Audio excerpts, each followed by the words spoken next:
Ladies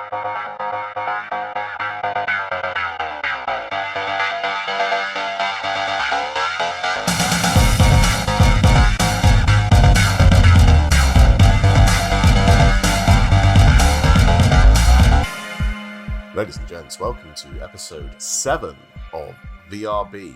It's been a couple of weeks. That's a quick turnaround for us, Mr. Tim. Yeah, 3 in the same year is pretty good going for us, basically. So, you know. Almost as if there's VR stuff to talk about. Ooh! It has been a good couple of weeks in VR. It has been. There's been some new things coming out that I'm actually quite excited about and have not had a chance to partake. I was explaining to Tim before we start the podcast that I have yet another cold. I'm on the back end of it. Yep. He says as he coughs while recording a podcast. But yeah, as previously mentioned on the last episode, not the best of fun to wear a VR headset while cold-ridden. So I've been kind of avoiding it to some extent, which is unfortunate because I did get sent a code for Bulletstorm VR, and I do fully intend to try that out. However, I have not yet got around to it. So we will see if I've suffered, so you don't have to, Kev. Okay, well, we will discuss that later on, and whether it's worth me installing said game or not. Okay, so yes, welcome Tim to the podcast, as per usual, and I think we can get cracking with it because there's some news. There's some news to talk about. Quite a bit of it actually. So Ubisoft. Tim. Ooh. Ubisoft have announced that they are not increasing their VR investment. Boo. Due to Assassin's Creed Nexus sales numbers. Now, I am not surprised about this at all. I am depressed about it. Yes. Because, as I said last week, while a flawed thing, that game might be my favourite VR game that I've ever played. Even though it's not the best VR game that I've ever played, if that makes sense. Yeah. So it's unfortunate because I would really love to see them take another stab at Assassin's Creed. Another stab, Another jump off with your elbows flying forward and your arms going, etc. So yeah, that would be great. They've got some franchises, right, including Splinter Cell. Yeah. Far Cry. These are franchises that would translate very well into a VR, a dedicated VR game. I think. Like my brain just goes to specific places when I think about this stuff. It feels like it should be. I kind of think that might be the wrong approach for Ubisoft in particular. Like, I would like to see this game on PS VR2, no doubt about that, and I would like to see them do more dedicated games, but I think they got it wrong with their approach in the last generation. Most of what they went for were online games, and I think they must have been thinking that would mean that they would sell lots of individual copies. Whereas I think that's not their forte. You know what I mean? It never really has been for Ubisoft. Like, they make online modes for single player games, and sometimes they hit out well with that, but it's never been their strength to play for like multiplayer games. It's more single player focused that they've generally had their successes. Agreed. But then also, as you say, they've got franchises that lend themselves well to that. But I just think they should go for the approach of they should be leading the charge with third party hybrid games, as in games that they make with VR in mind, but still make their single player. And Capcom have proved that this can work well. Like, Capcom have proved that Resident Evil, especially when remastered or made with VR in mind, can be well adapted as a hybrid game.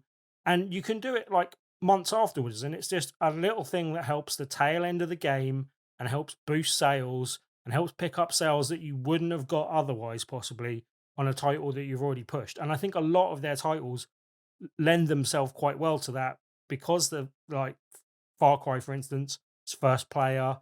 It's a big sprawling first player game. But you could see them being able to adapt Assassin's Creed. That might not work as well, but like, I can see some of their other games, and especially Splinter Cell and Far Cry, being ones that they could approach in that way. And I think it's just a bit of a shame when they're coming out and saying that they're not doing it because of the sales numbers. And I'm like, well, are you going to just quit making video games because you're disappointed with your sales numbers and everything else? Because everything else seems to be going down from where they were before, and they're struggling in other areas, So They are a business, and every yeah, business has a right to decide what their return yeah, on yeah. investment should and should not be. So I do not doubt, given that this was a Quest exclusive, Mhm. which I assume, I don't know this for certain, but I assume Meta effectively paid the publishing costs, or like locked up the publishing rights for. Yeah, So that would not be my certain on that one. They guess. haven't really publicly stated exactly what the deal is there, but yeah, Well, to my it knowledge at seems to least. me like releasing this on other platforms, namely Steam and PlayStation, would be a no-brainer if they want to get more sales out of it, but they didn't. Yes. So it was Quest exclusive, and that's fine. But there's only a certain amount of the market that has a Quest.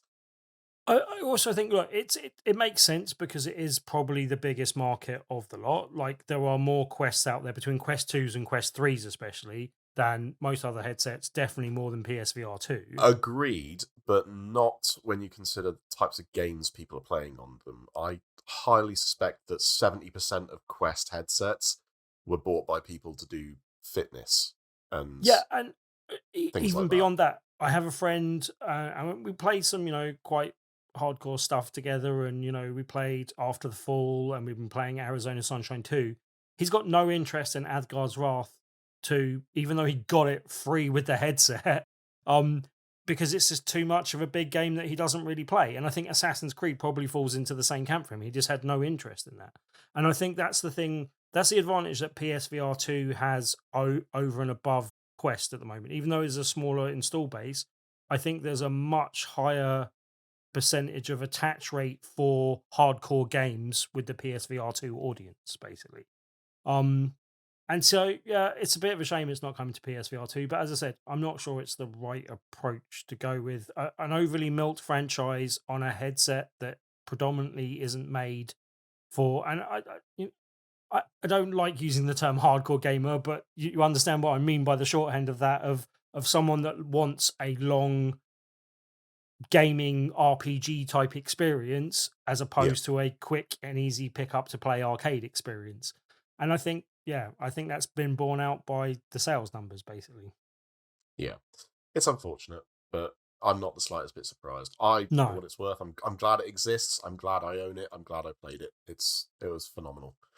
But yeah, it's very unfortunate they're not going to put more investment into this, because they could really make some fantastic VR apps. But Also, I'd really like to see Bridge Crew for PSVR2 now that we've got controllers that work properly. And yeah, that would be right, good. yes, I I forgot really that was like a Bridge Crew. Ubisoft joint. It was great. But yeah. Yeah, I forgot that was a Ubisoft joint. Yeah, that's really good. Um, yeah, so that's a bummer, but there we go. Them's the breaks. Hopefully, I mean, they said they're not increasing their investment. Maybe they release another game at some point with a similar amount of effort put into it. Yeah. Who knows? I suspect they'd need to look for a publishing partner. Maybe if Sony offers up some money Yeah. towards And code development. I don't know. Sony, give them some money for Splinter Cell, please. Thank you very much. Yeah, I mean, it would be great to see, because they clearly have some talented people working for them. That was a really solid. All of the little niggles I have, aside. Sam Fisher's literally wearing goggles. Like, I know, right? like it works. Yeah. Anyway, yeah. So let's all the best to the Ubisoft VR peeps. But yeah, it sounds like it's not going to get a lot more effort over the next few years. But let's just see how things go. Apple Vision Pro may completely change the entire landscape of what we expect. Who knows? Not for gaming, unfortunately, but yeah, Well, we'll see. not soon. That Anyway. it's sort of a complete aside that isn't on our news thing. Yeah. It's already been hacked to some extent, right? Where people have like downloaded an app that lets them play like Steam games in it, or whatever it is. Yep. I'm sure they'll close that door because that's too much fun for people to have I'm sure that on a Apple spatial system. Yeah, the Apple tax always includes making sure there's a cap on fun. Right, in other news, Konami, I'm excited about this one. Konami has revealed a Yu-Gi-Oh! Duel Links VR experience. This was shown at the 25th anniversary celebrations for Yu-Gi-Oh! At its Legend of Duelist quarter century event. So, as reported by Dicebreaker, this featured a short demo called Yu-Gi-Oh! Duel Links presents Solid Vision and Experiment, which is a VR spin-off from the Duel Links digital collectible card game, previously released on PC and mobile platforms. They haven't said that this is something they're going to pursue, only that it's a kind of proof of concept. Yeah.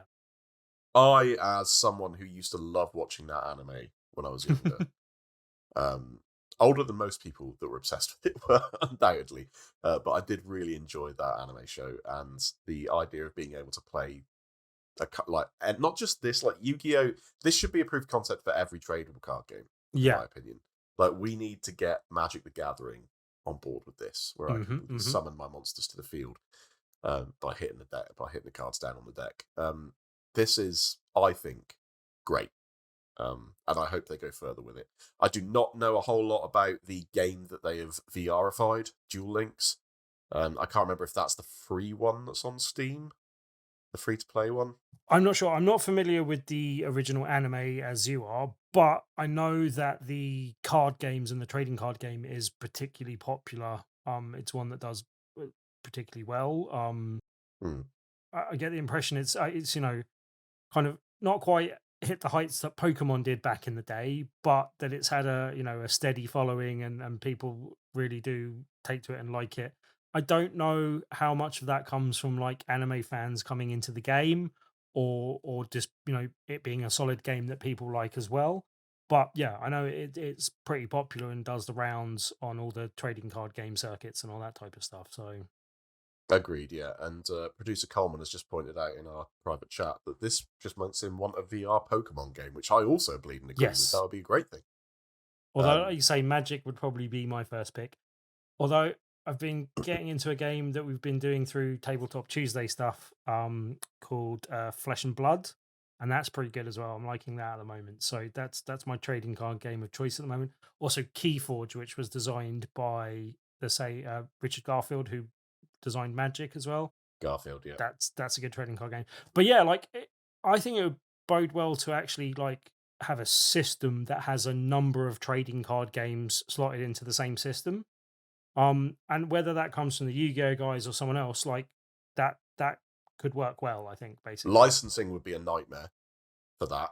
But then just have separate things where people can make separate games that slot into one system. It's tricky because a lot of these card games have very, very different play areas and rule sets. Yeah. So I think that would be very tricky personally. It's not quite as simple as the D20 system for role playing, where every role playing game is just a different setting, but you're always using the same rules or similar rules. Yeah, and I guess I was thinking of them having those type of systems for tabletop games, but it's a bit different when you're not having when you want a more of a game where, as you say, you're putting card down and then that is giving life to the card and that's kind of popping out. That's probably a more complicated thing and something that takes a bit more programming in for each individual title, basically. But yeah, I would love to see them do something with this anyway. Whether they do something with the Yu-Gi-Oh stuff or whether another CCG publisher comes out and says, actually, this sounds like a promising idea. Wizards, I don't credit Wizards with enough credit to digital actually presence, do something that sounds fun. Yeah. I used to my history of Magic the Gathering goes a long way back, and at some point I got very sick of the game just did not keep the fun that it was when I was playing. To look at it now is a very, very different thing. Yeah, I don't know if you take well or kindly to how they've been treating it in the last few years, but they've really kind of maximized the crossovers and stuff like that with all the Doctor Who crossovers and I mean that's just like trying to bring in new players. I get it. You got to try and revitalize the player base and whatnot. And based on people I've followed on Twitter and whatnot over the years, it seems to work because it seems like every year there's new people picking up Magic the Gathering for the first time, which is good. Good that people are getting into it. I enjoyed playing it when everything was properly broken and a mess, and everyone had god tier decks where you could finish a game in 3 turns. But Yeah. Anyway, yeah, I hope someone picks this up and runs with it because it sounds like a lot of fun. Steam Next Fest has Oh. returned. Now, I've been playing a few of the flat screen. I've got to do my quotes with that games in Steam Next Fest. I must admit, I've not actually looked at their VR section. No, I'm not even sure poor it's an Kevin. easy thing to filter on. You're gonna have to do some homework with a few of these. There's a few of these I want you to investigate. Yeah, well, I don't know how much longest Next Fest is on for, if I'm I think completely it runs out honest. today, so we probably want to. In fact, it has scoot. gone Yeah, from Steam's yeah, front page, so yeah, it's yeah. now over and done with. It's now over and done with. But so I don't know if you can, but if there's still demos available somewhere, if you can find them, then the few of these I want you to investigate because they're not coming to PSVR2 anytime soon, and I'm definitely interested in some of them. Basically, Yeah. So, yeah, it looks like we've got. So I didn't write these show notes, but there's a physics-based puzzle platformer, Arc Sign, My Dearest's 3v3 Smack and Shoot, Brazen Blaze. What's a Smack and Shoot? I have no idea. I did look at all of the trailers of these. The Brazen Blaze, I think, was the thing that was the anime-inspired weird brawling fighter thing. I didn't Okay. entirely understand what it was. Basically, just as a slight peek behind the curtain, but I did put a little star next to each of the ones that I thought were worthy of actually discussing. Okay. Having gone through them all, basically. So, yeah, Archery Red is a to be announced game, as in release date not known yet. Basically, it looks a little derivative of what's the one with the red characters, kind of big on VR to start with. Super Hot. It looks a bit derivative of Super Hot, but with a bow and arrow rather than shooting. It looked like it could be fun. Might be all right. Bow and arrow generally does well in VR, so I can see that working okay. Beat the Beats VR is a game that I'm not so interested in, I think, but I can see it being popular. It's a kind of mashup of boxing and kind of your synth ridery. What's the other big music based game? The Thumper? really popular one. Sorry? Thumper? Beat Saber. Beat Saber. Yeah. So a bit Beat Saber boxing basically would be the reductive way of describing Beats the Beats. That's been announced as coming to PSVR2 in the future as well. It's up on the store at the moment. But again, the release date is TBA on that one. Looks interesting. Chernobyl again looks like a cool survival horror in the kind of Chernobyl blast zone type thing. Between Stalker 2 and a few other games set in that sort of thing. It's maybe a slightly overdone place to visit in survival horror at the moment, but it looks like it could be fun. We've got Metro Again, around the corner as well, so yes, and so Metro's probably going to eat its lunch, but again, that has been announced for PSVR 2 and on the way at some point as well. Just, and I'm going to mispronounce the first word of this at least, but Dyschronia. Dyschronia Chronos Alternative Dual Edition. I'm not sure what the Dual Edition is, but that game has been out for a while Chronos on PSVR 2. I think it was a launch game or very close to launch. It's not out till the 27th of the 3rd this year on, I'm guessing, Steam VR and possibly Meta. But that one actually gets pretty good reviews. It's got like near 4.5 stars on PlayStation, having had quite a few reviews. It does look a bit of a manga inspired anime manga inspired RPG, but apparently quite good for that type of thing. I don't know that that's really my cup of tea, but as I said, it gets reasonably highly sort of. Gravity Royal VR coming out in Q2 2024 is a battle royale game that looked okay, looked interesting. Battle royale, not really my genre, but I think there's some people that could take to that and it could be reasonably popular. Kid Pilot is a thing where you are flying a plane, but as if It's a toy plane in your hand, and you're kind of zooming it round. Interesting concept. Apparently, there was another VR game with a similar concept that I never played. I think it came out on the late in the life of PSVR 1. But yeah, it looked interesting. I might keep an eye on that one.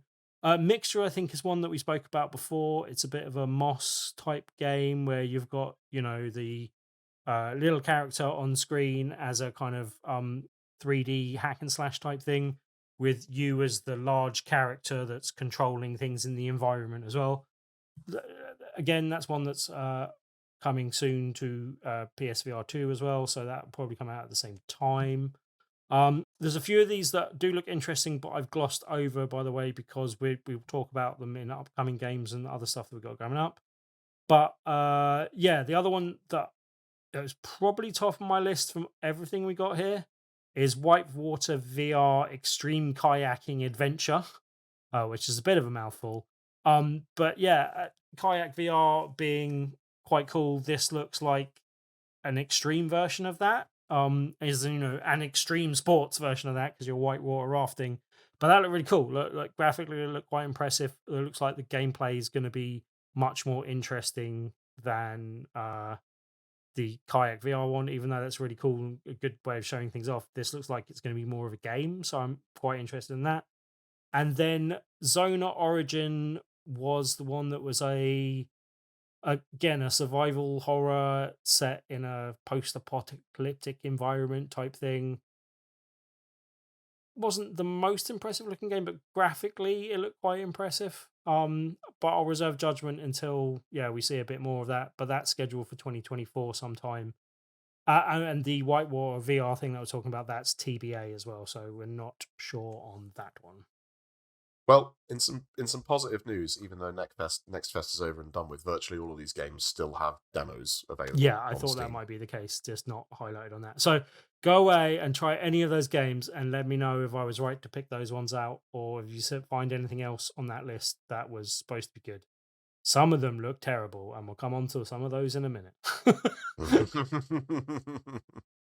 Right, so upcoming games. We got some new stuff on its way, some very exciting stuff in some cases. So, starting with Alvo, which is a unique competitive, I'm reading from the blurb here, a unique competitive FPS designed from the ground up for VR to provide some of the most thrilling and intense combat seen in the VR FPS genre. Now, is this multiplayer or single player?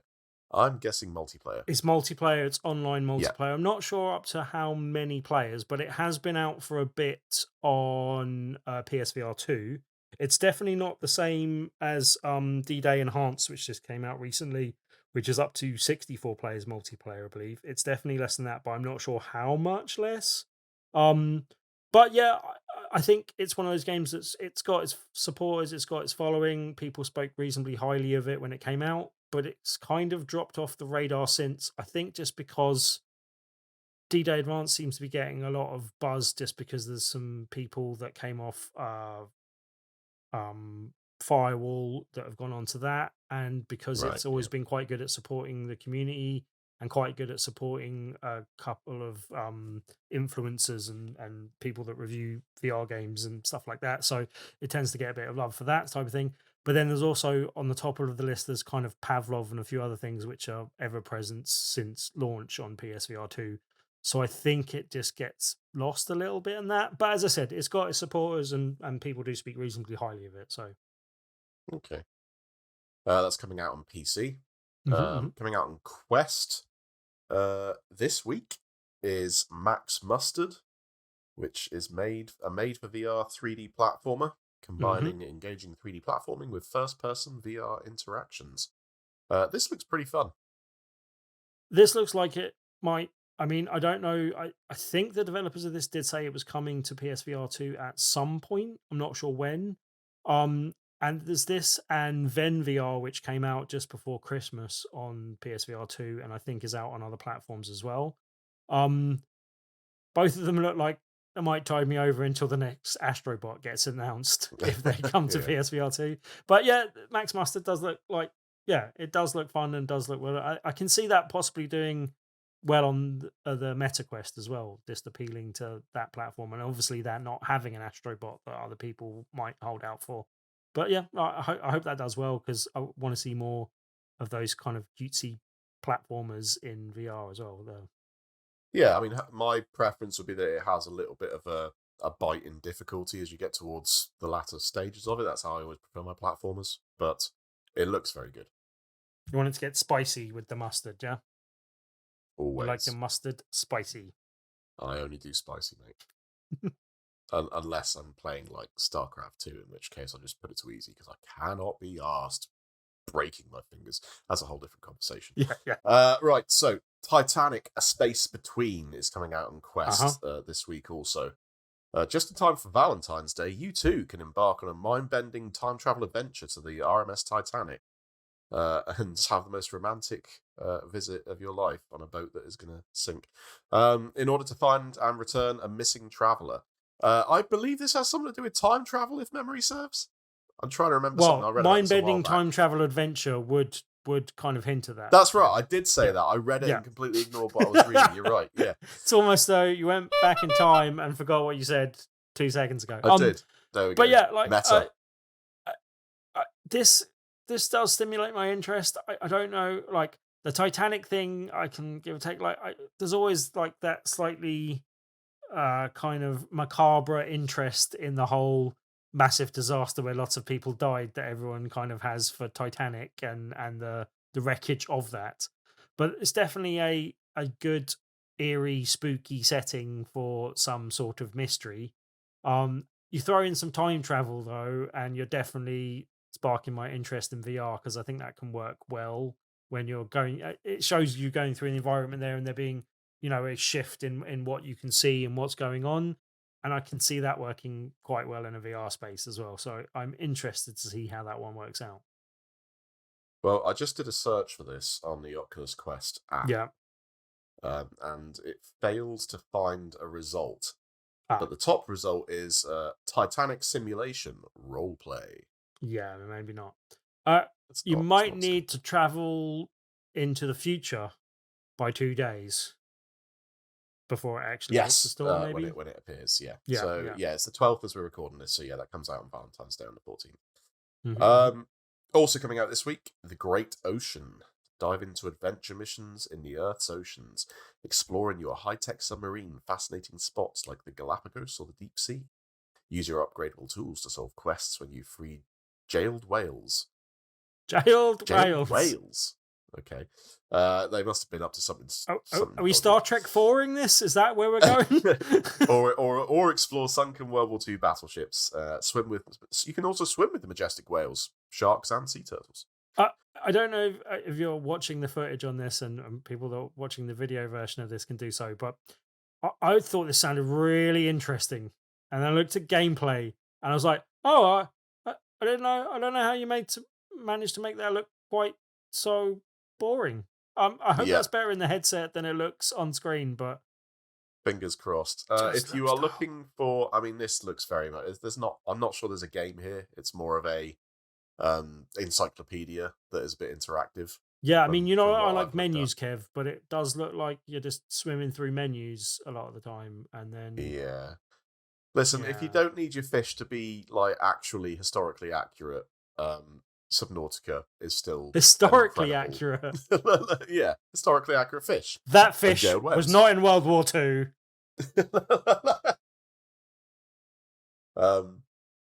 Play Subnautica in VR mode. It's the best underwater VR experience you're going to get. Except for that one, I've never found this again. But at some point, I went on. I want to say it was YouTube VR. Maybe it was in there somewhere. This is when I got my Quest 2 originally, and I was looking around to see what existed out in the world of videos online that you could watch in VR that were not pornographic by nature and were more about actual nature. And I found several decent ones, like skydiving ones and things like that. But one of the ones I found was David Attenborough. I think it was David Attenborough, or it was someone who was very close to doing his voice. Doing an underwater adventure where you learn about the origins of life underwater. And it's only about 5 or 10 minutes long, but it was fantastic. It was like a 360-degree video. It was absolutely brilliant. So I highly advise look at someone searches that out and tells me where I found it originally so that I can watch it again. Two things, Kev. If you haven't played Free Diver Triton Down, which I reviewed on PSVR1, that is a very good diving underwater game. The best I've played, at least. I haven't seen anything on PSVR2, but that was very good on PSVR1. And it gets a reasonable score on Meta as well, so you might want to check that out. But yeah, like, I don't know if you're aware of this, but PSVR2 doesn't have any facility to play 3D video. Not 3D Blu-rays, not 3D YouTube, nada. Huh. Yeah. No one on PSVR2 can quite work that out, but that's a thing. Yeah, I didn't know that was a thing. They could literally sell me 3D movies on the Sony store, and that would be the only movies that I would buy from them. And they went, no, we're just going to leave that money on the table, Tim. We don't want your money for 3D movies. We don't care. I did not know that. That's a really weird choice from them. Mm-hmm. Very strange. Look, chalk that up to headset manufacturers being weird for no reason at all. And we can't be bothered to pay licensing fees, so sod it. You do have a 120 hertz screen with foveated rendering and eye tracking, so it'd be great. And it's OLED as well, right? Yeah. Speaking of which, someone corrected us on a previous episode. I misspoke and said that, well, I was mistaken rather than misspoke, and said that PSVR 1 wasn't OLED and the new one was, hence the reason I got the blinder things. And someone corrected us in our comments and said that I was incorrect, and I double checked, and I was indeed incorrect. So thank you very much for the correction. I forget who it was now, but thank you to who that was. Thank you, whoever you are. We do like to point out whenever Tim is wrong. I mean, it could be, a national pastime, but still. We've also got Survivorman VR, which is a bad name. The Descent. So after narrowly surviving a helicopter crash in the mountains, use your skills, smarts, and creativity to battle the elements and save your own life before you freeze to death. Or worse. This actually sounds like a good premise on the surface. Yes, unfortunately, executed poorly, apparently. Like, it's not terrible, but it is like 90 minutes to 2 hours long, and not terribly good, apparently. So I mean, I'm looking at the video footage as we're recording this now, but yeah, I'm not sure I'm in a rush to go and play this. I mean, the one advantage is it may teach you something that save your life.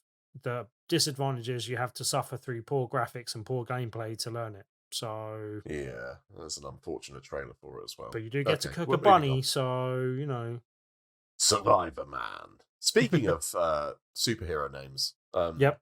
There was a game that came out. I don't think that's a good superhero name, but okay. There was a game that came out, I want to say this week, called... Oh, I'm going to check my app now because it should be still in the top sort of things here. Something to do, you're a superhero you customize your powers. Yes, I heard other people talking about it and talking about it being decent. Not or interesting, at least. That did come out this week. I cannot find a goddamn name of it. Coleman, if you are... While you look that up, I'm going to bring something else to your attention. Because if you've been paying attention, I think I sent you a possible review code for the next one. But a game called Undercover, which is coming out on the 15th of the 2nd, coming to MetaQuest. It is a light gun cover shooter inspired by arcade classics, it says. And what it means by that is it's entirely inspired by Time Crisis. It looks like Time Crisis. It hopefully plays a bit like Time Crisis. But it looks decent, and could be interesting. Duck to reload with groundbreaking active cover system, which is Time Crisis. Rack up solo or co-op high scores as Red Eye or Magnum. I'm not sure where the Red Eye or Magnum comes in, but co-op, again, Time Crisis. 2 undercover agents, too badass to stay undercover. See what they did there?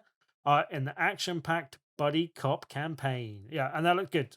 I was interested in that one. If we'd have got an offer of a code for PSVR 2, I would have probably snapped that up. I did email you, but you were probably too busy dying from your cold to answer emails.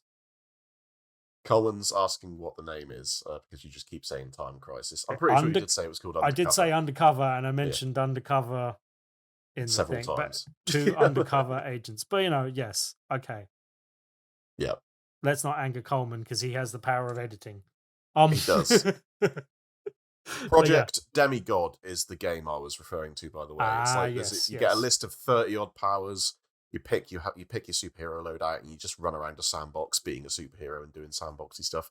I don't think it looks like it's worth the cost of entry at the moment, but a lot of people love it. So that's all I can say, really. One review on the Oculus on the Meta app said something along the lines of 5 stars. I played this for 3 days straight, broke part of my hand on some furniture, and would still be playing it now were it not for the fact that I'm in agony.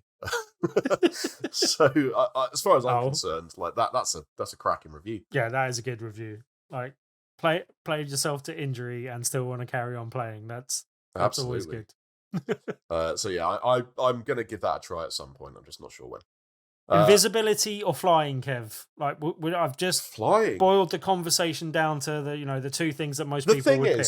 But the thing is, Tim, I'd always go with flying, unless you want to be a pervert or this a thief. Is the thing. There is no way to. Like, no one has ever been invisible and been positive about it. Like, and had that result in positive. I've seen the Invisible Man more than once in different guises. As in, not seen the Invisible Man, because that's obviously impossible. I mean, seen the movie The Invisible Man, and it's always gone badly. Even when it was Kevin Bacon. Always. Listen, even with Kevin Bacon, right? I honestly do not think there is a way for invisibility to not end in someone being deeply upset and scarred for life. Now, flying, that's fine. Flying all good. We better leave it there and move along because we've got a bit still to get to. And and we're running a bit long. So let's go. Shall I do the next one or go for it? Because I've looked at videos at least for all 3 of these or know about a little bit about them. So Vail VR is also coming out on the 15th of the 2nd. It is on MetaQuest. It is a multiplayer virtual reality shooter delivering unparalleled combat. Unparalleled, I tell thee. But it's one of those ones that it got a fair audience when it first came out on Steam VR, I think, and then the player base fell off a cliff and it hasn't really continued things. There is the hope that possibly bringing out the MetaQuest version may revitalize it a bit, but again, this is a very crowded market these days, and there are bigger and possibly better games already doing things that this game doesn't seem to be doing that much better. So we'll have to see. Happy Hour Hero is one of the games that is coming out on the 16th of the 2nd, apparently. You wouldn't know that from PSVR2 because it's not up on the store yet. And we didn't mention this when we were talking about games last week, but PSVR2 is terrible at scheduling. Like, there's a game coming up that we're going to talk about later where it just shadow dropped on the store. There's lots of shadow dropping going on where even the devs don't know that the game's coming out. So the fact that this has got a date may just be because MetaQuest have put the date out there and people have assumed the PSVR2 version's coming, but it isn't always the case. Yeah. But again, it's a crowded market. We've got Startender, I think it is, or something like that, where there's a bartender thing in space. There's also a zombie bartending game which just came out that no one heard of before it hit the store, as far as I'm aware. Or, well, no one knew it was coming to PSVR 2 before it hit the store. This looks like a worse version of those games. Like, it's got a kind of simple cel-shaded look that might be okay, but there isn't a need for 3 bartending games on VR. I'm sorry. Like, there's barely a need for 1 bartending game. Like, it's not a job I want to job simulate. I don't know why people keep on thinking it's a good idea for VR, but this doesn't look like a good idea to me. Sorry, not interested. I will be very surprised if it's successful is the word I was going for. I don't know why I stumbled over that word so much, but hey. And the last game on our list for this is a Rogue Stargun coming to PC VR on the 16th of the 2nd, 2024. It's apparently an action-packed space combat sim where you pilot 5 unique starfighters with interactive VR cockpits in a story-driven single-player campaign consisting of 24 unique missions covering both land and space. That seems cool. It's a kind of slightly reductive kind of simplified, almost cell shaded look to it, but I think it could work quite well in the headset. It looks borderline Tron. Yeah, like as I said, it's kind of simplified, but not to a degree that I think is horrible. I'm Doesn't necessarily mean it's a curious bad about thing. this one. Yeah. As I said, this Graphics do not need to be top notch as long as no the gameplay no. is This is there. this is one I'll keep an eye on. I'll see how it's received on PC VR, and then I'll see how much I care about it coming to PS VR2 or MetaQuest for you. But cockpit games work well in VR as well. There's not enough of them, considering that is something that just lends itself very well to the genre. I just this week after a conversation with Mr. Dan, downloaded Elite Dangerous again so that I could just go back into space in VR and mine some asteroids and try not to get shot by aliens. I miss Star Wars in VR, but hey. I own Star Wars Squadrons. I should probably play that at some point with a VR headset on.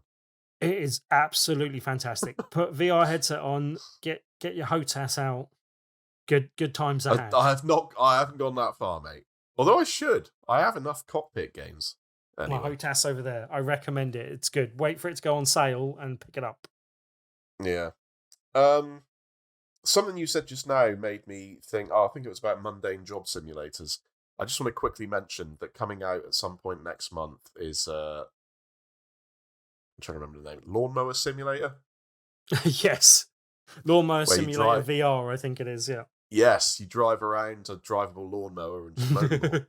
Now, as someone who is very much looking forward to at some point having the time to play Power Wash Simulator, I'm quite excited for Lawnmower Simulator. I can't tell you why. Look, I like really boring things sometimes. That's all I got for you. Euro Truck Simulator 2 in VR is still one of my favourite things I've ever done with a VR headset. Yep. Anyway, games that have been announced this week, one of which Tim's a big fan. Yep. So we'll start off with Masters of Light, which has been announced for the Meta Quest. It's coming out in spring. We're going to harness the might of our superpowers, delve into the mysteries of the fallen constellations, unlock new abilities, boost your skills, and evolve into the ultimate Master of Light. This looks weird, but not in a necessarily bad way. It's got intrigued. some good design behind it. I like the design it's got going on. Time will tell as to whether the gameplay is fun. Magic games have got a lot to live up to in VR, especially PC VR, because there are some really, really good examples of spellcasting games. Yes. Off the top of my head, what's it called? It's from the Bard's Tale people, but the Mage's Tale was really good. And quite old, actually. People like the Wizards games. I have had mixed reactions to the Wizards games, but yeah, there's some really good stuff. That Insomniac one that they made, the Unspoken, was that's phenomenal. one of the ones I was interested in that didn't come to PSVR, which is weird considering that Sony have got the whole Insomniac link up. But yeah, that one was originally published by Oculus. It was that was a problem on their deal. Speaking of which, I keep segueing all over the place this episode, but I just want to make a note on a podcast that is listened to by people that I want it heard on the record. I'm annoyed with the MetaQuest store at the moment. Now, I assume there's some licensing faff going on behind the scenes. Insomniac's last VR game, or at least their last major one, was called Stormland. Right, yes. Got really good reviews. People love that game.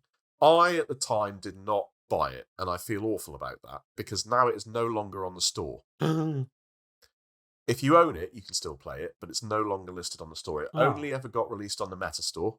Never came out anywhere else because of the exclusivity. And I really want to buy it and play it. But I can't. Because there's presumably some issues going on. I read on the internet this happened a couple of years ago as well. And it was down for about 6 months. And then they had conversations and it came back. But yeah, I'm really annoyed at the moment that has disappeared right as I decide to finally get around to playing it. When it comes back to Magic games, Coleman says we need a VR Immortals of Avium game. I'm not sure they're going to put any more money into that. He was a big fan of that. EA don't seem to be doing anything with VR, so I doubt we'll get it. But it did seem like a game that would lend itself well to being in VR, first person. I agree, Magic casting, lots of kind of visual bells and whistles. I think that could work well. That is a good shout, Coleman, although we are unlikely to see it, unfortunately. Yeah, well, EA were just a partner on that. Obviously, Hmm. just to publish that one game. It'd be cool if the devs did something with Yeah, VR on it. yeah, But that'd be a we'll good see. shout, actually. Yep, yep, yep. C Smash VRS, Tim, which Hmm. you are Hmm. of course a massive fan of.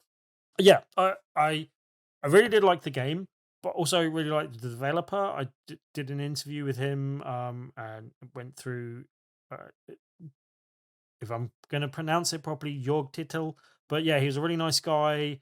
I don't know why this didn't get as much love as similar titles that came out before. Trying to remember the name of the one that came out on PSVR1 that everyone loved. I don't remember. I've forgotten about that. But yeah, like I think it's a great game. I think it's really well made.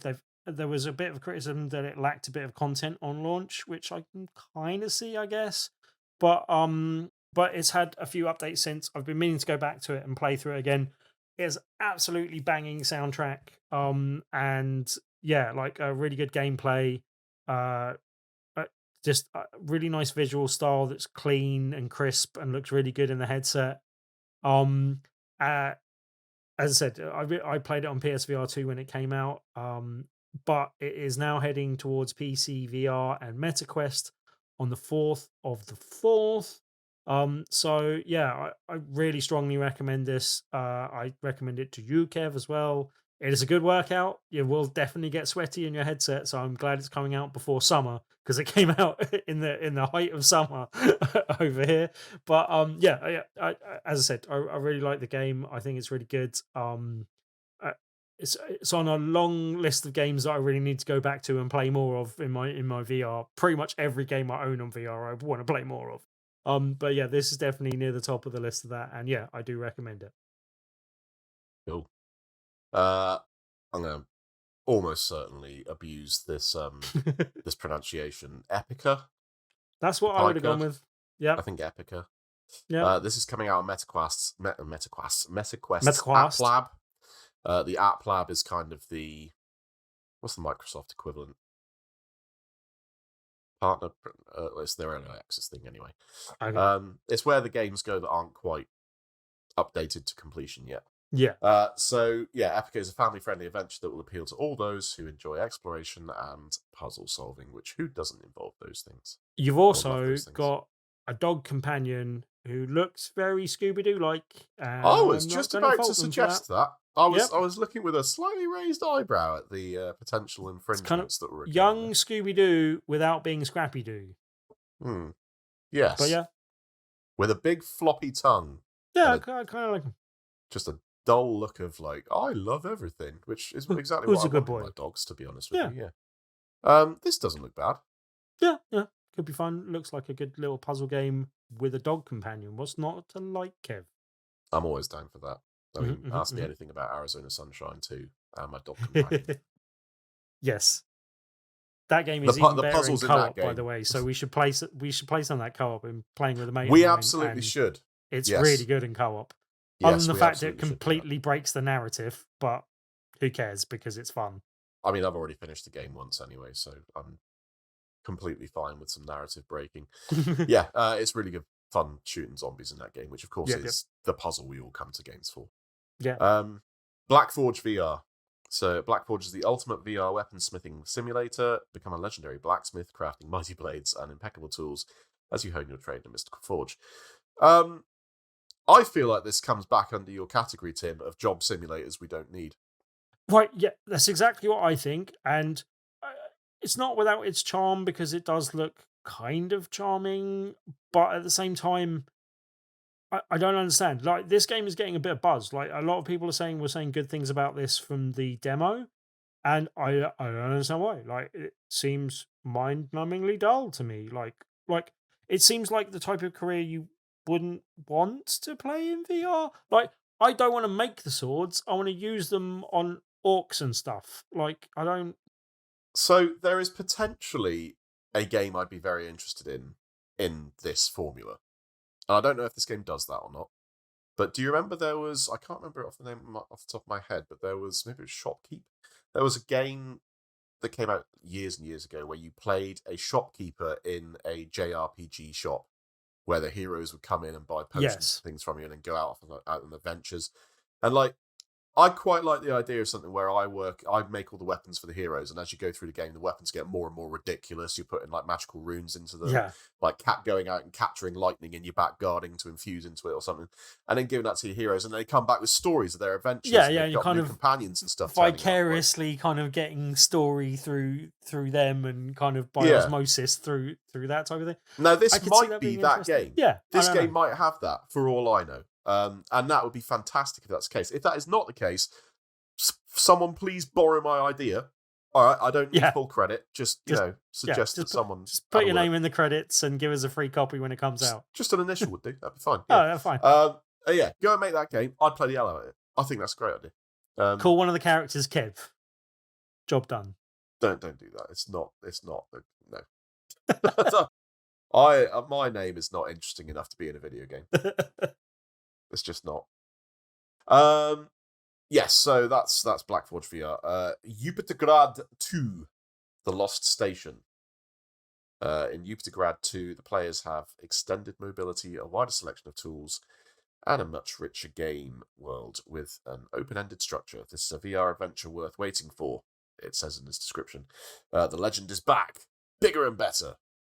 I don't remember a Yupitergrad 1. I've seen this and it's got a very weird kind of jet-powered arm movement system with Spider-Man type sucker things where you're swinging from the ceiling as well.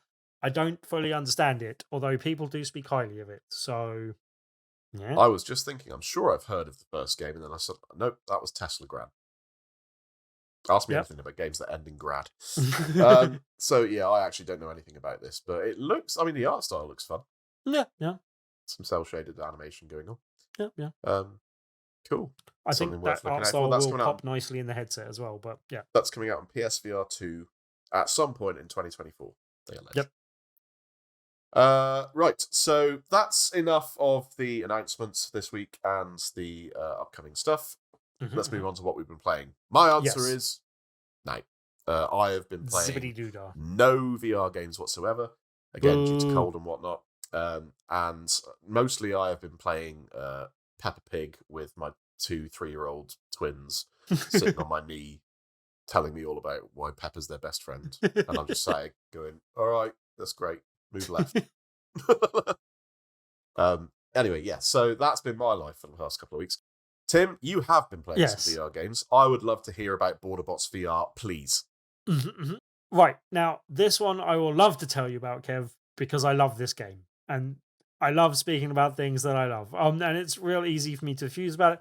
I will say before I get too much into that, though, you might want to take it with a pinch of salt because I might be a complete liar because I got a review code for it. Although I'll prove that wrong in a minute. But anyway, we'll come back to that. But yeah, this is a game published by Team 17, made by, I think, Paw Print Games, I believe it is. If someone wants to double check me on that when I'm sort of going through it. But yeah, it's a game, and it's kind of reductively but fairly accurately described as robotic Paper Please, as in like Papers, Please with robots. Anyone doesn't know, Papers, Please was a kind of very serious game with a kind of story that you kind of, again, what we were talking about before, kind of got through osmosis of like what was happening around you and the world around you and kind of the commentary of things rather than being directly told the story. And there's a bit of that in this, but it's a bit more kind of it's much more comedy focused, and the story is served up to a bit plainer. From I've never played Papers, Please. I have seen some people playing it. I think I watched someone streaming it at some point, but that was a fair few years ago. And I know of the game and about the game. So, but this was me playing this. Also, interestingly enough, I played this game about 5 years ago. I think it might have been at the time when we were shown off a game called Bloody Zombies, which I think that's the right term. Bloody Zombies VR. It was something like that. It was on PSVR 1. And this was in a very early form when I saw it. I can't remember exactly where I saw it and if it was the same time as the zombie game that the previous devs made. I know I saw that in preview and I remember seeing this somewhere else. And yeah, it may have been at a slightly different event. But anyway, I saw it about 5 years ago, and I was like, that is an interesting concept. I'll be interested when I get, and it's literally taken quite a long time to come to market. But I actually think that they've really spent that time reasonably well. Like it's a really highly polished game. Um, as I said, the humor's like throughout the whole thing. Not all of the jokes necessarily land with me, but I do appreciate most of the humor, and a lot of it's kept me laughing. I think some of the enjoyment though comes from really kind of leaning into the role and playing the role. And I got stuck on one bit, so I ended up watching some footage from someone else that had been playing through it because needed to know something. And that's one thing I got stuck on that I'll come back to in a minute. But yeah, like there's a guy called Wolf in VR who is apparently quite popular. I hadn't come across him before. He makes some really funny content where he kind of leans into what he's doing. He did one that he released for the Super Bowl where he was playing through the NFL thing and kind of doing that and kind of leaning into learning to be a quarterback and all that type of stuff. And for this, he was really doing what I was doing before I watched his videos, but really kind of like actually talking to the robots around you, and like when you're handing back their pass, wishing them a good day, waving them goodbye kind of thing, like really kind of getting into it. And there's no reason to do that. Like there's two parts of the game really. There's like the when you're on your kind of in your booth and inspecting the robots passes as they're going through, and you've got to try and check all their kind of dates and whether they're in date or not, and whether they're stamped with the right manufacturer and they got the right badge on that isn't a fake badge. And then yeah, you've got to try and check various different things, and they change the kind of the daily rules and what's going on, and they mix it up, or you might get messed up, or you get a new piece of equipment that you've got to like scan for contraband and all this type of stuff. And yeah, like it's really well paced in terms of like mixing things up but not making things so complicated that it gets unwieldy. But there's a mix between being in your booth and then being in your home and the kind of home life going on with that. And the home life thing is a lot more kind of interacting with robots and stuff like that. But yeah, the storytelling side of things, which I'm saying, and play acting, like there's a shower in your room, and there's no reason to ever use the shower. You don't have to use it. Every day that I get up in this game, I get up and I go in the shower and I like wash myself and I brush my teeth, and then I get out of the shower and then I go in the other room.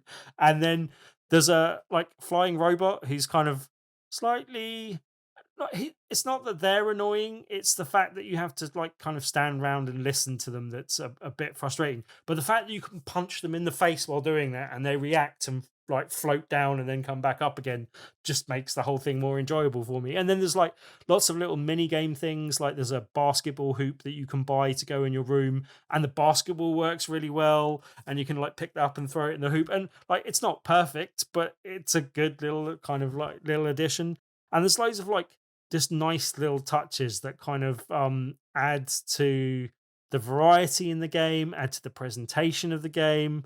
You get like you've got your little like kind of helper bot that's in the apartment, but then there's also like various other things that you add. Like there's a sentient toaster and a sentient kind of vacuum cleaner, and they all kind of like typecast like the vacuum cleaner is a bit dour, but kind of hints at getting a sexual thrill from doing the vacuuming and vacuuming up crumbs. So he likes the toaster because the toaster makes a lot of mess and stuff like that. And yeah, like there's various interplay with that. There's a sentient router as well that you talk to and talks about what's going on and what they're scanning for you and all this type of stuff.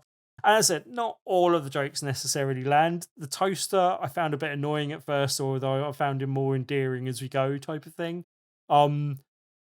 But he's just obsessed with toasting things, basically, to the point where he toasts all of the bread in your apartment on like day one, and then there's no bread left for the rest of the month and all that type of stuff. So yeah, like it's, as I said, the humor doesn't always land, but it's kept me amused throughout. The story is enough to like give you a few breadcrumbs to keep you wanting to kind of go back and see where they're heading to with the major arcing story. In your apartment, there's also these videos that are presented as like news stories that like give you a kind of wider aspect of what's going on, mainly through just a robotic news presenter, but then also the CEO of this mega corp that's kind of in charge. Oh yeah, and the major setup as well is that you're a bit of a celebrity because you are the first human to get a job in I can't remember how many years, let's say 20 years or even more kind of thing. You're the first human to get a new job, and that job is working in this booth to go through and authorize all these robots and stuff like that. Uh, There's a few things that are like it can be a little bit unforgiving. Like the one thing that I forgot was I played it, and then it was a couple of days later until I went back into another level. And there's this mechanic where you need to detain robots if they're on the fritz, or if they're like, it will tell you like different rules for the day of you must detain robots that have this characteristic basically. And I just completely forgot how to detain robots. And it doesn't tell you anywhere in the environment how to do it. None of the buttons did it. I'm pressing all the buttons. I'm like, okay, that doesn't do it. That doesn't do it. And it was a handle next to the things you stamp, like, because you stamp all the passes to say, yes, you're good, or no, you're not, basically. And where those stamps sit, there's a little handle that you can pull out, but it's not immediately obvious. I think they could kind of, it would be nice if they labeled that just detain, just wrote the word detain on that handle, would have solved that problem for me. And that's why I had to go and watch someone else's video to work out how the hell I detained robots. Now, that fed into what I think is that was a personal problem with me. If I hadn't have left it a couple of days in between playing it, that might not have been an issue at all. But where I think that led to me realizing a bigger problem is there's a kind of unlock system as you go throughout the game, and it relies on you doing a certain activity before you move on to the next one. And it will be like, say, detain 2 robots. And when I couldn't detain robots, I got delayed until I moved on to the next thing, which was, I think, discover 3 flammable robots, which you do by throwing a thing at them that sets them on fire. That you then got a fire extinguisher where you can put them out, which is all quite funny. But the problem was that it moved on from me having the ability to find flammable robots, because that hasn't come up in any of the subsequent days' rules. So I don't have any flammable robots to find, even though I need to find one more flammable robot before I can progress from that, before it'll do the next unlock, before it unlocks like different things in my apartment, like new pairs of gloves and decorations, and there's posters and music and other things you can buy. But some of them are like quite crucial. Like at the moment, I really want to buy an extra screen so I can have more information in front of me rather than having to flick between them, which makes it more difficult. And I can't progress to buying that because I can't find another flammable robot. And so I think that should be a thing where it stacks, where it allows you to move on to the next one, even if you haven't done that one, and you can just unlock that at some time, and then it kind of, that would solve that problem basically. But that's literally the only mechanical problem I found in the game. The actual mechanics of the game, like all the controls feel like really good in VR. They're really well thought out. Because you've got to identify different types of robots and often the different parts on robots. You can actually 3D print all the different types of robots and then put them around your booth so that you can go, okay, those robots are all workers. They're banned today, so I need to remember that I need to detain them if they come through and stuff like that. But yeah, like there's loads of little things like that that just kind of really add to the kind of flavor and what they're doing, and loads of like just nice quality of life type things. And then it helps itself by just being humorous throughout. And like I literally every time I finish playing it, I've been like, oh, I can't wait to go back and try another day. Like I would play another day today if it wasn't for the fact my controllers have run out, or like, or literally something else like I need to go to bed now kind of thing. But yeah, I've really enjoyed my time with it. I think I'm most of the way through Act 2, and it seems like there's 3 acts plus a little bit. But it's a full price when you don't get the discount, which is available at the moment. So I think it's like $16.99 rather than the normal $19.99. But even at the full price, there is a lot of game there, and I would happily pay it, even though I didn't on this occasion. But I would happily pay the $19.99 for the game because it's really good. I think it came as a welcome relief to, like, at the moment I've bought and played, or just happen to have on the go, a lot of shooters at the moment, and this wasn't a shooter, and that felt like a welcome relief basically. Yeah. But much as I complained about job simulators and stuff I didn't want to do, I really enjoyed my time with this game, and I can't wait to go back and complete the story. And I think there's multiple endings you can get based on how you did. I think I'm going to do badly and might need to replay the whole thing. And that's the only other problem, that if you mess up, there's no easy way of going back. It feels like it's that day is done and you need to move on type stuff. Yeah. But yeah, like visually, oh yeah, I didn't say there was like 3D movies of that new stuff is in like a 3D presentation, and that looks really cool on the screens. There's little holograms that talk to you in the booth and give you a bit more information and stuff. There's the robot mafia that give you a visit, and I won't spoil anything about them, but they are fantastic. There's like pun central in the robot mafia, but I appreciated every one of them, and that was just great. There's just so many little things to this game that I've really enjoyed, and yeah, I kind of expected to like it because I'd seen it years ago and believed in the concept, but I'm really glad they've really delivered on that for me, and kind of really made a game that I've really enjoyed. So that was good to see. I really like this. That sounds great. How many barrels? I would give this 5 out of 5. This Brilliant. goes 5 out of 5 on my barrels. So yeah, highly That's recommended. awesome. Yeah, I mean, I was kind of sold on the premise of Papers, Please in VR. That always, and with a sense of humor and robots, yeah, like it's a no-brainer. So yeah, I'm very, very happy to hear you so glowing about it, because that seems like I haven't spent the money yet, but I fully intend to. So that seems like 20 quid well spent when that comes around. Yes, but we don't have too much time left, but we've got two more games to talk about. Let's start. I'm going to cut that in half, but yeah. Yeah, let's start with Bulletstorm VR, which we both got codes for. I have not had a chance to play it yet due to illness and things. Yes. You have. This game, as we both know, came out to some, shall we say, vitriol. Yes, we spoke about it on the last show. It came in hot. Yeah, and we talked about its reception and it not getting a great reception, and to the point where some of which criticism was deserved, seemingly, and some which, like, people complaining that the AI is bad, and like this is a 14-year-old game, or however old it is. But I don't think the AI was ever years old. Yeah, and I don't think the AI was ever good. Yeah, so as you quite rightly pointed out on our previous episode, the AI was never designed to be a good tactical shooter feel. It was designed to have people run towards you in stupid ways so that you could throw them across the level. Yeah, You were supposed to score high, like get high scores. This is not a shooter for like tactics. This is a shooter for how can I get more points on this than my mates did. Yes, I don't even remember when it came out. This was one of the games that had a really successful demo before it came out. And I think it was really successful because people played it and were like, it's okay. And then you played it again and you found more of the skill shots, more of the things that you could do, to the point where I think people were uploading video playthroughs of it and going, look what I did with this. Look how crazy you can get with the combo scores and all that type of stuff. And I think that's where this game really shines, basically. Not in terms of having like deep cover shooter mechanics and all that type of stuff, but in terms of just having fun with your enemies. And unfortunately, this version of the game puts a few barriers to the entry of that happening consistently. And that's what you're there for.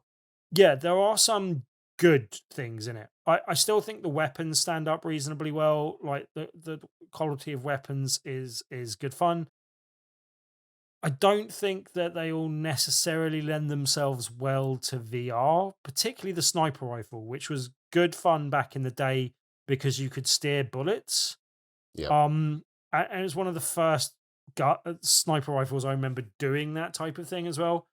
But this has got some oddities to it. Like you look down the scope and you launch the bullet, and that all's a little bit clunky just in terms of that. But then you steer the bullet with your head, not with thumbsticks. And I have no idea where they made that decision. And it's just a bit weird. And then it's a bit clunky when you're coming out of that scope, and it just takes a bit too long for you to detach from that scope. I also had a problem where I was taking out enemies afar because they were in those little gyrocopter type things that you see in the game. And then I was using my sniper rifle to do that because they were quite far away. But then I got rushed by some enemies that were near to me, and I didn't know that because I was in the sniper rifle. And then when I came out the sniper rifle, I couldn't shoot them with the sniper rifle because I had to have a target to be able to shoot. So yeah, anyway, all that felt a little bit clunky, but they are not the worst problems with this game. And I spoke about it in preview on the last episode of BRB UK. And I was quite down on it at the time, but I think with kind of good reason.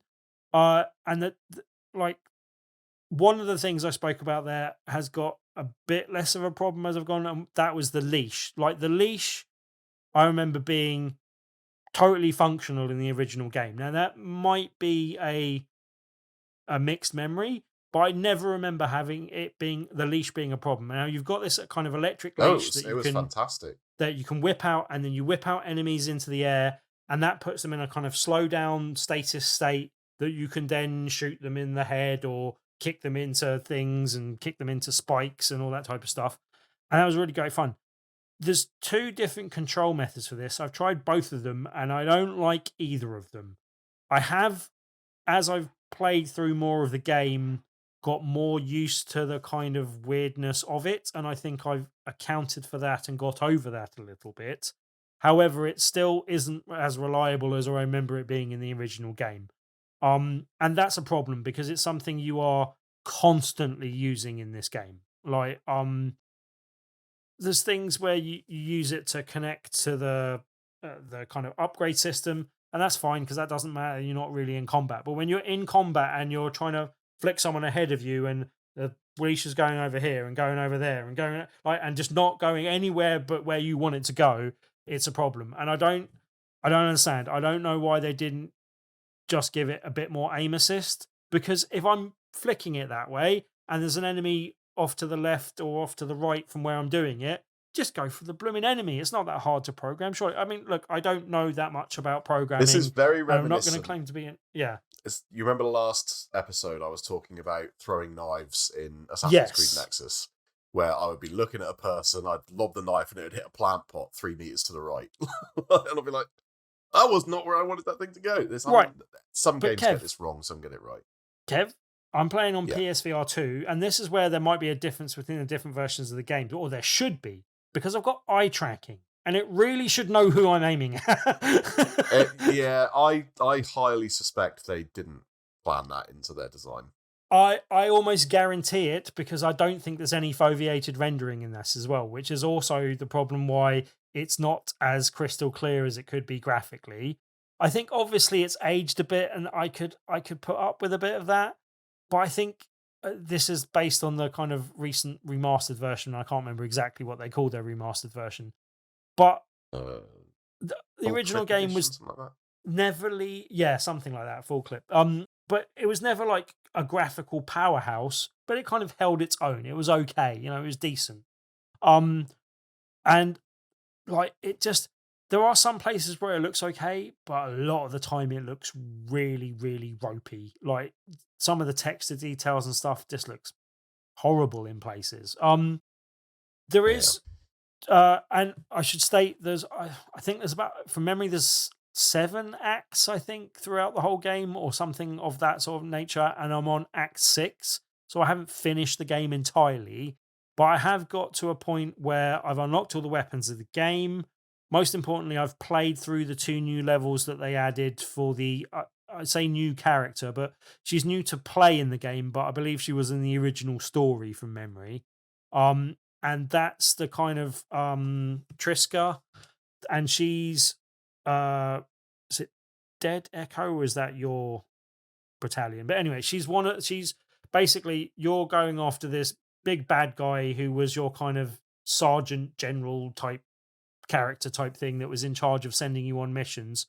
You find out that he's been sending you to kill innocent people and journalists and all this type of stuff. And one of those journalists was Triska's father. And so in the course of the story, she finds out that this general's turned on her, but generally she's one of his loyal troop type things at the beginning of the game. And yeah, so you get to play as her for the first time. and they've added like 2 new levels, and I've played through both of those. And that's something where she's got like energy blades on her fists that you can wave around, and they're okay, but there doesn't seem to be a particular way of like adding to your skill shots with that. I don't know if I just haven't found anything. I think there's a hack and slash where you can do multiple people with that and it gives you some more points, but it doesn't really seem to feed in that well with the system that's there. And it just seems to be used as a, you need to get through this piece of wood, slash it with a sword. You need to knock this down so this platform comes down, knock it with your sword. Like, it doesn't seem to be like, they could have done all of that with the leash and it wouldn't have made any difference. And initially, she doesn't have a leash because in the story she doesn't have a leash, and she talks about that in the story. So in the first level you play as her, you don't have a leash, you just have the blades. But then in the next level you play as her, you actually unlock the leash and get to use that as well. So it's almost a bit pointless from that regard. But both those levels were fine. They feel, considering they are sort of jammed in, they feel okay in terms of like gameplay. They're fine. There's no rhyme or reason why she has the same unlocked guns as Grayson does in the game, and they don't really provide an explanation for that being the case. So it's a bit weird that they provide an explanation for not having a leash and then having a leash, but it's fine. The first level particularly felt like it was just stuck in with no explanation of narrative of why you are suddenly playing as her. The second level, they've kind of like wrote in a little bit better. She gets thrown off a roof by the general dude, General Serrano, I think it is. Yep. And she gets thrown off a roof by him, and then she comes back later, and this kind of doesn't quite explain because you don't see what she does, but she still just does the, like, when they meet up with Grayson, she goes, "Oh yeah, grab the power line. I'm hard," kind of thing. Like, and you're like, okay, great, brilliant. But yeah, like, and I think from memory that they show that cutscene from the opposite side of lift doors when it just pops open before and you see her. Whereas this, it's going the other way. You see the doors open and then you see Grayson on the other side. But yeah, like, they feel a little bit jammed in, but I think they're both reasonable levels and reasonably good fun and okay. I can't see much of a reason for the energy blades, which feels like something of a missed opportunity, basically. We need to tie this one up. Yeah, with a bow. yeah. So what's the performance like? Right. That's where we get into the real problems and the thing that really stops me from enjoying this. As I said, the slight problems with the leash is the second biggest problem. The first biggest problem for me, and this is the one I think they can fix, and I really hope they come back and fix this problem because it will make for a much more enjoyable game. It's almost criminal in VR to go to black screen for a length of time. Yeah, when it just completely goes black. Now, it does it when it's going from a kind of in-game moment to a cutscene every single time for a few seconds, not a horrible amount of time, but a noticeable amount of time for you to go, a cutscene. Okay, right. It also does it at various different points where, and I'm guessing it was disguising a loading thing by having you walk down a corridor. But you'll just be walking down a corridor and it will go black for a couple of seconds and then come back again and you're just walking down the same corridor. And you're like, what have you done? Why does this exist in this day and age? What are you doing? Okay. That sounds bad. Right, it gets worse. Right? I didn't die very often in the game, so it was quite far in the game before I noticed this as a problem. But there's one bit where you come across and there's a boss that has, I think, one of the last guns you unlock in the game, which is the big round bouncing ball bomb thing that kind of shoots at you. Maybe second to last weapon. Anyway, so it's quite a cool weapon. It's quite good, but it's also quite deadly, basically. So also there are various skill shots you can do related to bosses. I've got the one where I kicked a boss's head off. Did that one already, kind of thing. But I wanted to do the one where you kick a boss and then shoot him in the butt. And I went to do that to this boss. And then, because other people were shooting me, and because I messed up a bit, and then he woke up before I managed to get behind him, he then killed me with one of those bombs at close range. I literally thought the game had crashed because it was at black screen for so long. Like, and I'm talking 90 seconds to 2 minutes kind of length. And I was like, oh my God, the game's crashed. Do I need to go back to the menu screen? What's going on? No. Literally a couple of minutes later, I was like, oh, it's back. Oh no, I thought I'd lost everything. Okay. And there's no way of like reload. Well, I think you can restart a checkpoint, but you can't really kind of go in. And I don't know if they've added extra checkpoints to try and make it so that it didn't seem as cheap, but I don't remember it having this thing where it just kind of loads you back into the world. And what had happened then is that boss was dead. His weapon wasn't there, so I didn't have that weapon to deal with the next couple of crowds, which are kind of designed around you having that weapon. So I ended up dying again a couple of minutes later and waiting another couple of minutes for it to come back to life. You're right, that's unforgivable. And then a couple of minutes after that, I had that issue with the sniper rifle and I died again. And I was like, and it took even longer that time for reasons I don't know. And then it suddenly just came back to life. And I was just like, oh, okay, phew. At least I don't have to restart the level or redo stuff. But I don't understand. I just don't understand. The other slight technical issue, which is much more amusing and quicker to describe, you've got the kick on, I think you pull backwards on one of the sticks. And I swear, like, I'm not touching that stick at all. So it's not just like me walking around, I'm accidentally hitting back, which it does sometimes. But that kick happens when I'm not even touching that joystick at all. And that kick happens a few more times when I'm doing it deliberately because I'm kicking people in a cutscene and all that stuff. But I've literally canned my way through the whole of Bulletstorm VR, basically. I'm non-stop kicking the whole time. It'd be interesting to see if I have the same issue with that one, because that might just be a your controller thing. Yeah, this all sounds... At some point, we're going to need to, on an episode, carve out like 15-20 minutes to write down the and mark and etch in stone the cardinal sins of virtual reality games, and what devs should avoid at all costs. But any, not just black screens, but any screen that is just blank and has no progress indicator is an absolute, that's a death sentence. But you also get the ambient sounds of whatever's going on in the environment as well. So it's not good enough.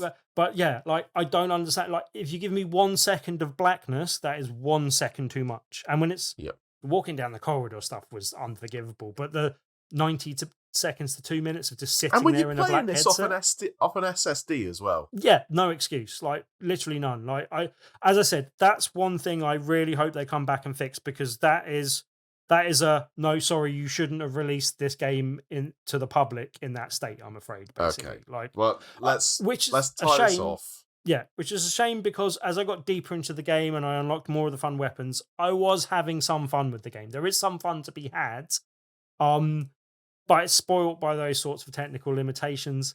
As such, even without finishing the game, as I said, I've got to a point where I've unlocked all the weapons, I've done a lot of the skill shots, I know what's coming next, so I've got a fairly good idea. I can't go above 2 out of 5 on this, basically. Yeah. And mainly through technical problems.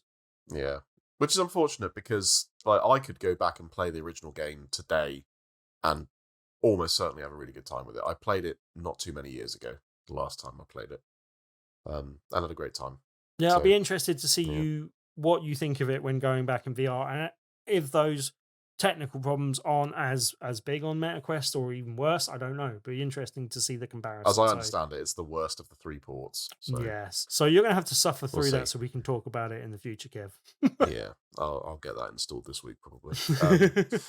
Okay, we are dangerously out of time. Yes. Do you have the ability to talk about Ultrawings 2 quickly and concisely, or do you want to leave I will gloss over it very quickly, because I've been playing, all my VR time has been dedicated to Borderbots VR and Bulletstorm VR in the last couple of weeks, so I haven't had any more time with Ultrawings 2 other than what I spoke about on BRB UK. Just to say, it's a very cutesy flying game. It's done pretty well. It's got HOTAS support. They've patched it so the HOTAS support works a bit better, which was partially my only concern. It's not going to set the world alight, but it is a good game. It's made by a small dev. Support them. It's an older game as well. Like Ultrawings and Ultrawings 2. Like Ultrawings 2's been out for, I want to say, a couple of years on PC. Really? Oh, okay. I didn't realize that. But it's a decent little flying game. They've added combat on top of the previous version. It's, if you like flight sims and combat games, it's the first thing on PSVR that has hotess support. It's worth buying just for that and just to support a smaller dev. It's also quite a cheap price, so it makes it an easier recommendation. Which is the other problem with Bulletstorm VR and why I kind of mark it down. Even though, and I should have mentioned, we kind of alluded to the fact I got a review code for that. But I think it's £35, which is a bit too pricey. much in comparison to other VR titles and stuff. No one should be spending money on that game right now. Nobody. Wait for it to come down in price, and certainly wait for some more patches. Hopefully it gets patched, and then it'll be easier to actually recommend, and it might increase my review score if they take out the black screen. Just go and buy the remaster that came out a few years back. Yeah. That will probably get you a more fun experience. Yeah. Sad to say. That's the noise of Coleman's getting sick and tired of us. So, with that said, this is the end of episode 7. Cheers, Tim. That has been some good reviews, and we will look forward to seeing everyone next time. Mm-hmm.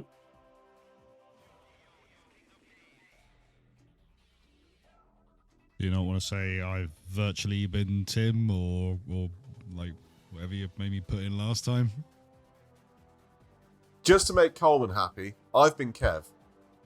I've virtually been Tim? I think that's what we were going with. I forgot to look it up after last time. It was. That is that what was we're going? Okay, we're going with that. That's what you're going with. It's not very good, but no.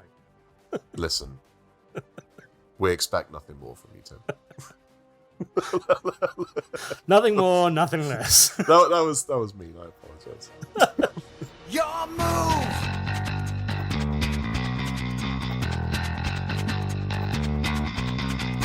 It's time to. You and your ears are quite welcome for the podcasting goodness that you just heard. Why not roll on over to BigRedBarrel.com for more podcasts, news, reviews, and videos from the biggest, reddest site on the internet, BigRedBarrel.com. You can put a hat or various different hats on a dog. On your dog, yeah. Game of the year, as far as I'm concerned. That dog became my best mate by the end of that game. Yeah.